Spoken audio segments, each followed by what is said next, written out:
Perkenalkan, nama saya Anggi Pratama Yuda. Berikut ini merupakan bentuk ujian akhir semester mata kuliah Ekologi Lahan Basah. Berikut merupakan narasi yang menjawab pertanyaan-pertanyaan yang telah disebutkan sebelumnya.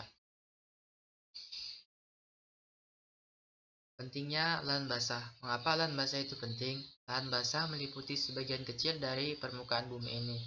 Namun, meskipun hanya meliputi sebagian kecil, lahan basah merupakan sistem yang sangat penting bagi alam. Lahan basah seperti pembuluh darah bagi seluruh bentang alam. Kekayaan alamnya sangat besar dan penting untuk kehidupan manusia. Lahan basah berfungsi sebagai sumber sekaligus pemurni air, pelindung pantai, dan penyimpan karbon terbesar di bumi ini. Lahan basah juga sangat penting untuk pertanian dan perikanan. Oleh karena itu, dunia tanpa lahan basah seperti dunia tanpa air. Mengapa lahan basah itu penting? Karena lahan basah sebagai sumber kesejahteraan masyarakat. Lahan basah seringkali dijadikan sebagai penggerak ekonomi lokal masyarakat setempat. Dengan menggunakan lahan basah secara bijaksana dan menambah keragaman mata pencarian masyarakat lokal akan memungkinkan bagi kita untuk mengurangi penurunan lahan basah sekaligus mengurangi kemiskinan dan kesenjangan sosial.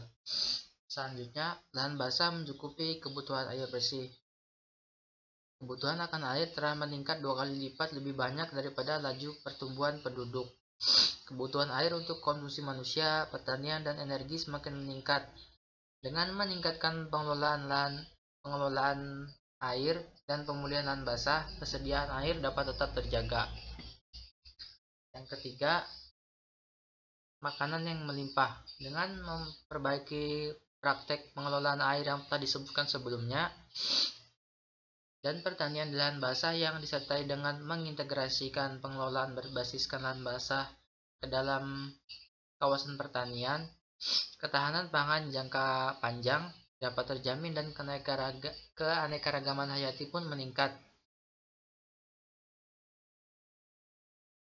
Selanjutnya, melindungi dari bencana. Dampak bencana alam maupun bencana buatan manusia semakin meningkat karena terjadinya perubahan iklim, adanya pembangunan yang tidak terencana, dan semakin rusaknya kondisi lingkungan. 90% dari bencana yang terjadi tersebut berhubungan dengan air. Untuk mengurangi kerusakan dan kehilangan akibat bencana, mengembalikan lahan basah yang hilang dan memperbaiki lahan basah yang telah rusak merupakan salah satu solusinya.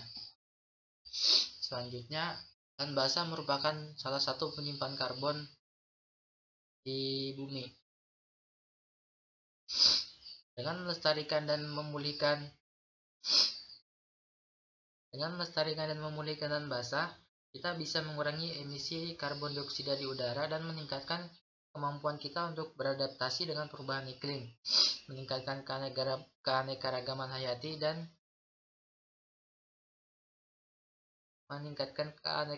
hayati, ketahanan air, dan kesejahteraan manusia. Selanjutnya, keanekaragaman hayati dan keindahan alam. Lahan basah mendukung kekayaan alam yang berlimpah dan unik, tapi keanekaragaman hayati air tawar telah menurun drastis sejak tahun 1970-an. Oleh karena itu, tindakan bersama baik individu, kelompok, masyarakat, ataupun pemerintah dan sektor swasta sangat dibutuhkan untuk mengembalikan lahan basah. Selanjutnya, kerusakan yang sering terjadi di lahan basah dan apa penyebabnya. Kerusakan yang sering terjadi di lahan basah diantaranya sebagai berikut. Pertama, pengalih fungsian lahan basah. Kedua, pembalakan liar. Berdasarkan KBBI, pembalakan liar merupakan penebangan yang dilakukan tanpa izin resmi atau secara tidak sah. Yang selanjutnya, kebakaran. Pengalih fungsian lahan basah. Selama ini, masyarakat beranggapan bahwa lahan basah merupakan lahan yang tidak berguna, merupakan salah satu penyebab degradasi hutan dan lahan basah. Lahan basah yang dikeringkan dan dialihfungsikan menjadi penyebab utama terjadinya kebakaran hutan dan lahan basah. Hal ini berakibat pada kehidupan ekosistem lahan basah lainnya. Selanjutnya, pembalakan air atau penebangan liar. Kondisi lahan basah yang ideal terlihat dari lahan basah yang tetap basah sepanjang tahun.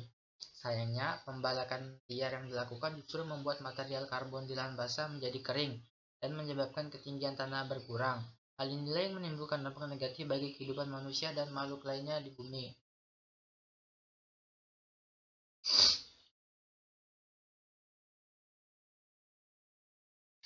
Tanpa tutupan pohon, lahan basah langsung terpapar cahaya matahari. Material karbon di dalam lahan basah menjadi kering dan ketinggian tanah semakin berkurang.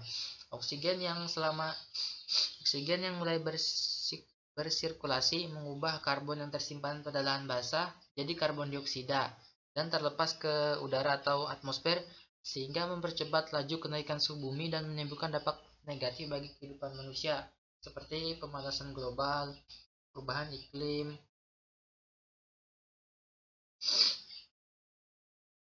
Selain dampak itu, ketika pembukaan hutan dilakukan dalam skala yang besar, pembalakan biasanya menggali parit untuk mengalirkan potongan kayu dari hutan ke sungai. Air yang sebelumnya tersimpan di lahan basah mengalir keluar melalui parit. Nah, oleh karena itu, air pada lahan basah ini mengurang. Akibatnya lahan basahnya mengering. Selanjutnya, kebakaran di lahan basah. Dibandingkan kebakaran di lahan kering, kebakaran di lahan basah cenderung mengakibatkan kerusakan yang lingkungan lebih parah pada tingkat regional dan global. Karena tidak hanya permukaannya saja yang terbakar, tapi di dalam tanah masih terbakar. Kebakaran tersebut telah menjadi penyebab utama terjadinya kabut asap tahunan yang menyelimuti wilayah Asia Tenggara dan menimbulkan efek rumah kaca yang mempengaruhi pemanasan global. Maraknya kebakaran di lahan basah ini diakibatkan karena api merupakan alat pengelolaan lahan basah yang paling murah dan efektif bagi masyarakat, dan merupakan salah satu penyebab utama kebakaran lahan basah di Sumatera dan Kalimantan Timur. Api digunakan masyarakat untuk membersihkan tumbuhan dan mempermudah akses menuju lahan gambut untuk menangkap ikan, menebang kayu, dan memperoleh hasil lainnya. Selanjutnya, apa saja upaya restorasi dan rehabilitasi lahan basah? Upaya yang dapat dilakukan dalam restorasi dan rehabilitasi lahan basah diantaranya adalah memetakan lahan basah. Selanjutnya, menentukan jenis restorasi, pelaku restorasi, dan rentang waktu pelaksanaan restorasi. Membasahi lahan basah atau rewetting, menanam di lahan basah atau revegetasi. 5. Memperdayakan ekonomi masyarakat lokal. Yang pertama, memetakan lahan basah. Pemetaan merupakan langkah awal yang krusial karena lahan basah memiliki banyak tipe yang berbeda, sehingga tipe-tipe yang berbeda memerlukan jenis restorasi yang berbeda pula, seperti penentuan letak, pembuatan sekat kanal untuk mengatur kadar air. Yang selanjutnya, menentukan jenis restorasi, pelaku restorasi, dan rentang waktu pelaksanaan restorasi. Setelah melakukan pemetaan lahan basah, pelaku restorasi dapat menentukan jenis restorasi yang sesuai dengan kondisi gambut.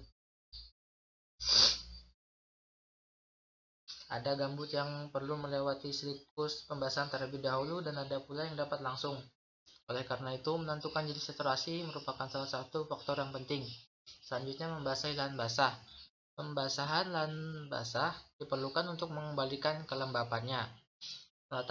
Penataan air pada tahap ini dapat dilakukan dengan membangun sekat kanal atau dikenal kanal blocking. Penimbunan saluran atau backfilling, sumur bor, dan atau penahan air yang berfungsi untuk menyimpan air di sungai atau kanal untuk membasahi lahan basah.